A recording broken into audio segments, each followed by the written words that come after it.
और अब जरा अंतर्राष्ट्रीय खबरों का ही सिलसिला आगे बढ़ाते हैं और बात कनाडा की कर लेते हैं। कनाडा में कोरोना के नियमों को लेकर बवाल मचा हुआ है। राजधानी ओटावा समेत देश के कई हिस्सों में ट्रक ड्राइवर्स लगातार प्रदर्शन कर रहे थे। ये खबरें हमने आपको दिखाई भी। इनका प्रदर्शन इतना व्यापक हो गया कि स्थिति को नियंत्रण में करने के लिए अब इमरजेंसी लागू कर दी गई है। जी हाँ, कनाडा के प्रधानमंत्री जस्टिन ट्रूडो ने इमरजेंसी एक्ट लागू कर दिया है। कनाडा के इतिहास में ये दूसरी बार है जब इमरजेंसी एक्ट लागू किया गया है, लेकिन जो मौजूदा एक्ट है, जब से ये लॉ बना है 1988 से, तब से ये पहली मर्तबा है जब ये लागू किया गया है। स्टेट ऑफ इमरजेंसी की घोषणा की गई है, नियंत्रण से बाहर। आपको याद होगा ओटावा के मेयर ने पहले ही कहा था कि स्थिति नियंत्रण से बाहर है। प्रदर्शनकारी पार्लियामेंट हिल के आसपास जानबूझकर यातायात को बाधित कर रहे थे। ट्रक ड्राइवर्स वहां पर लगातार प्रदर्शन कर रहे थे।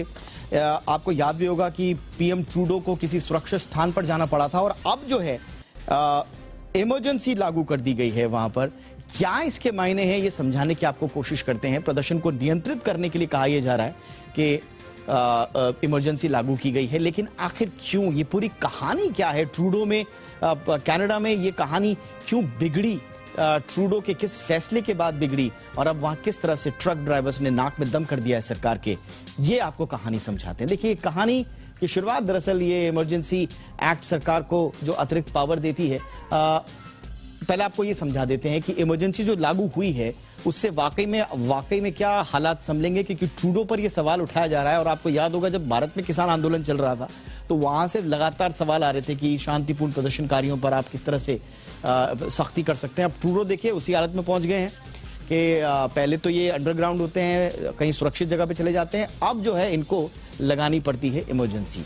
सरकार प्रदर्शनकारियों के बैंक अकाउंट फ्रीज करने की बात कह रही है, ये कहा जा रहा है। तो देखिए, इमरजेंसी वहां पर बड़ी सख्त है और जैसा हमने आपको बताया कि 1988 में जब से ये लॉ बनी इमरजेंसी, उसके बाद पहली बार लगाई गई है। और उससे पहले एक बड़े कोइंसिडेंस ये है कि कनाडा में 1970 में जो इमरजेंसी लगी थी वो ट्रूडो के पिता उस समय प्रधानमंत्री थे पियरे ट्रूडो, उनके शासनकाल में लगी थी और अब उनके बेटे के शासनकाल में।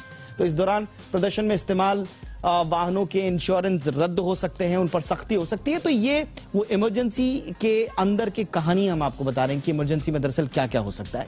तो इस तरह की सख्तियां होंगी। अगला पॉइंटर हम देखते हैं कि और क्या क्या हो सकता है। प्रदर्शनकारियों को फंड दे रहे संस्थानों पर एक्शन होगा। ये सारा का सारा ओटावा से प्रेशर कम करने के लेकर ये कवायद हो रही है। और अब बहुत रुकने की कोशिश जरूर की कनाडा सरकार ने, प्रदर्शनकारियों को मनाने की भी कोशिश की, लेकिन जब नहीं माने तो अब इमरजेंसी।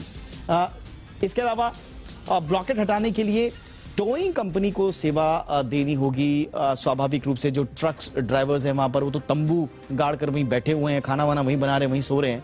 तो हो सकता है कि उनको हटाने के लिए टोइंग कंपनीज का और दूसरी तरह के हालात का भी सहारा लिया जा सके। अब आपको कहानी दिखाते हैं कि हालात क्यों बिगड़े।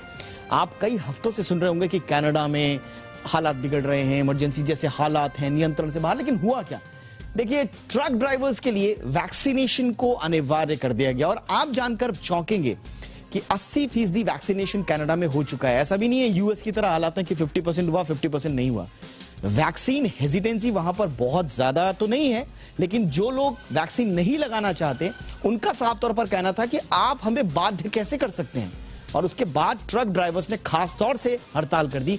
उनका यह कहना था कि वैक्सीन की अनिवार्यता हम पे क्यों थोप रहे हैं, ट्रक ड्राइवर्स तो अपना सोशल डिस्टेंसिंग को मेंटेन करते हुए ही जाते हैं, हम कौन सा भीड़ भाड़ में जा रहे हैं, तो आप हमें क्यों रोक रहे हैं वैक्सीनेशन। बहुत तरह के प्रतिबंध इसमें शामिल थे। तो इन प्रतिबंधों को, इन बाध्यकारी जो चीजें थी उनके खिलाफ वहां के ट्रक ड्राइवर्स और दूसरे लोगों ने भी हड़ताल कर दी थी।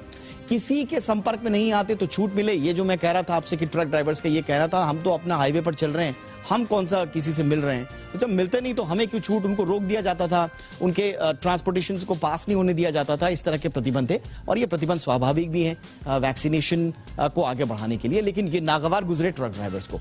सरकार ट्रक ड्राइवर्स के सामने झुकने को तैयार नहीं थी और ट्रक ड्राइवर्स भी सरकार के सामने झुकने को तैयार नहीं थे और एक तरह का डेडलॉक बन गया और ओटावा में धावा बोल दिया एक तरह से ट्रक ड्राइवर्स ने। और जगह जगह आप देखेंगे कि वहां पर जैम लगा दिया गया, ट्रक्स को खड़ा कर दिया गया।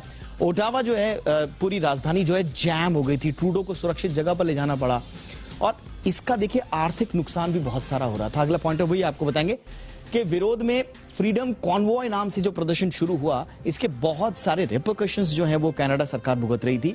लोगों को तो परेशानी हो ही रही थी, साथ ही साथ जो इकोनॉमी है उसको भी नुकसान हो रहा था, और इसीलिए ट्रूडो ने यह फैसला किया कि उनको अब इमरजेंसी लगानी पड़ेगी। अर्थव्यवस्था को नुकसान काफी पहुंच रहा था और सरकार भी बार बार यही करी थी। तो ये थी कहानी एक वैक्सीन सर्टिफिकेट के बाद किस तरह से कनाडा में इमरजेंसी की हालत पहुंच गई। ये वहां पर स्थिति को बयां करती हुई कहानी आपने सुनी।